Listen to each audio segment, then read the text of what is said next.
You hand your toddler an iPad at dinner. They stop crying instantly. Problem solved, right? But here's what you can't see.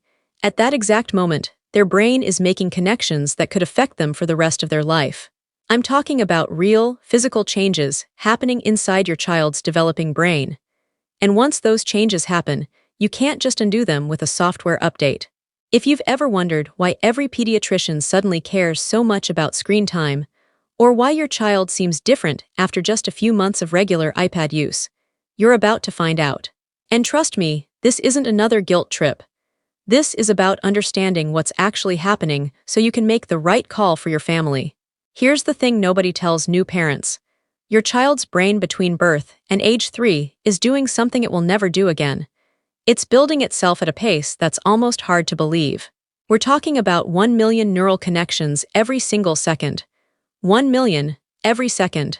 That's faster than any computer ever built. But here's where it gets interesting and a little scary. The brain doesn't care what experiences it's getting.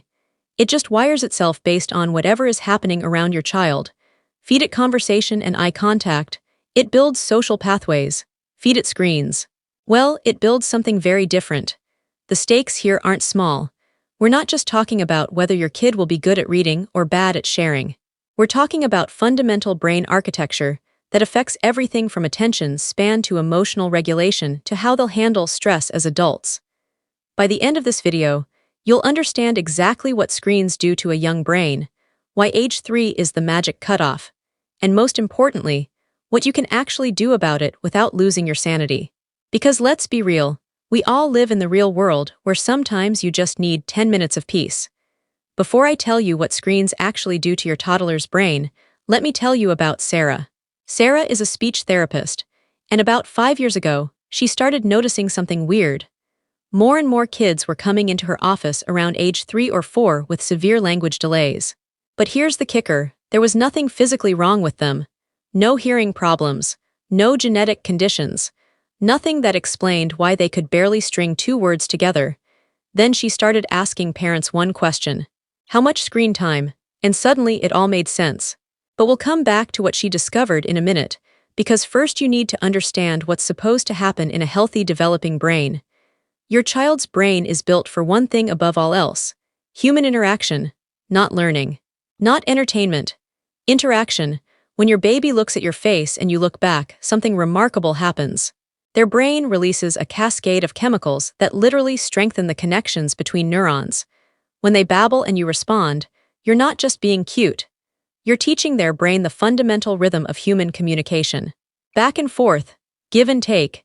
This is what scientists call serve and return, and it's the foundation of everything else. Language, emotional regulation, social skills, even problem solving. All of it starts with this back and forth dance between your child and a real human being. Now here's what happens when you replace that interaction with a screen. And this is where it gets really interesting, because screens aren't just neutral. They're not just less good than human interaction. They actively change the wiring process. When a toddler stares at a screen, their brain goes into reception mode. It's passive. There's no serve and return. The screen doesn't respond when your child babbles at it. It doesn't adjust its facial expression based on your child's emotions. It just keeps going, pumping out stimulation at a pace that real life never matches. And here's the problem. The brain is plastic. It molds itself to whatever environment you put it in. So when the primary input is screens, the brain literally builds itself for screens. It gets really good at processing fast-moving, high-stimulation content. But the pathways for patience, focus, and real-world interaction, those don't get built as strongly. Or sometimes, they don't get built at all. Remember Sarah, the speech therapist? Here's what she discovered. The kids with severe delays were spending an average of 4 hours a day on screens. 4 hours. But it wasn't just the amount of time. It was what wasn't happening during those 4 hours. No one was talking to them. No one was playing with them. No one was reading books or singing songs or doing any of the things that build language. The screens had replaced nearly all human interaction during the most critical window for language development. And here's the thing that broke my heart when she told me this. The parents had no idea. They thought educational apps were helping. They thought their kids were learning. Nobody had told them that under age 3, educational screen time is basically an oxymoron. But before you panic and throw every device in your house into the ocean, you need to understand why age 3 matters so much. And this is actually really hopeful, so stay with me. The reason experts draw the line at age 3 is because that's when something major shifts in the brain. Before age 3, your child's brain is in rapid construction mode. It's building the fundamental architecture, the highway system, if you will. After age 3, the basic structure is mostly there, and now the brain starts refining it, strengthening the connections that get used, pruning away the ones that don't. So the question isn't whether screens are always bad forever. The question is, what do you want your child's brain to build during the construction phase? Because you only get one shot at this. Now let me tell you about my friend Marcus. Marcus is a tech engineer. Works for a major company you've definitely heard of. He builds apps for a living, and he has a strict rule: no screens before age 3 for his kids. 0. When I asked him why, he said something that stuck with me.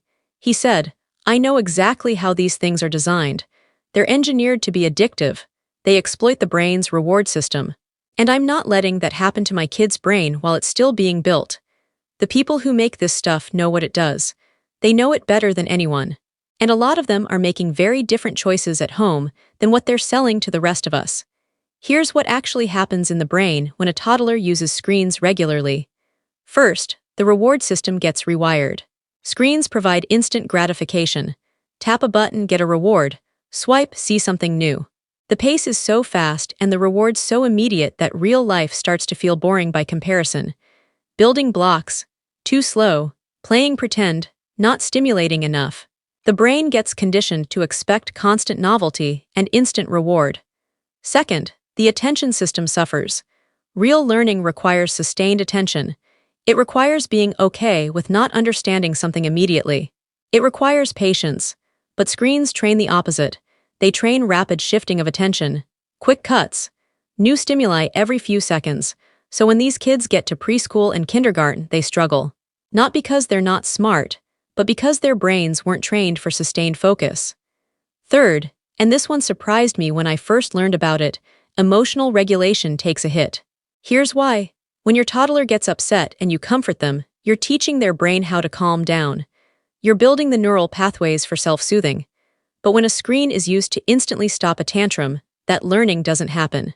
The child learns that uncomfortable emotions can just be switched off with external stimulation. But they don't learn how to process those emotions or work through them.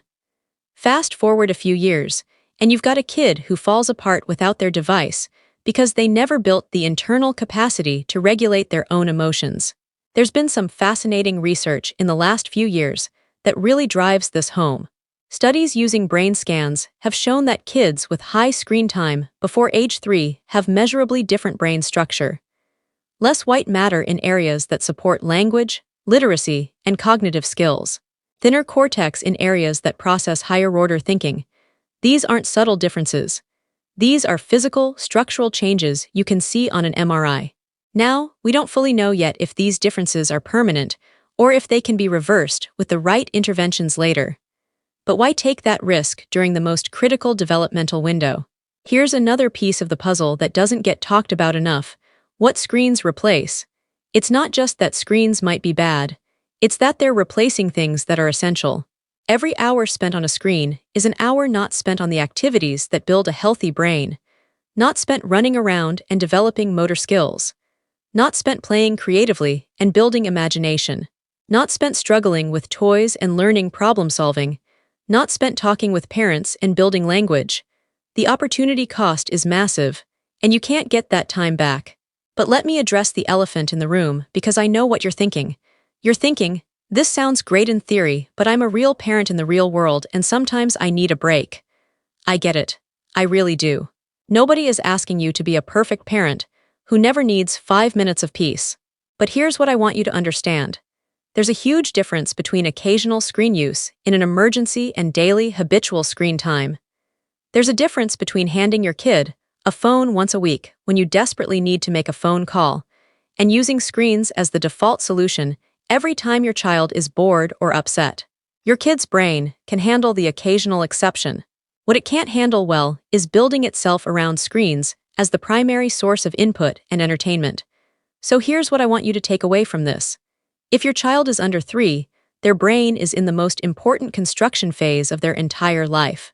Everything they experience is literally building the structure of who they'll become. Screens aren't just entertainment during this phase.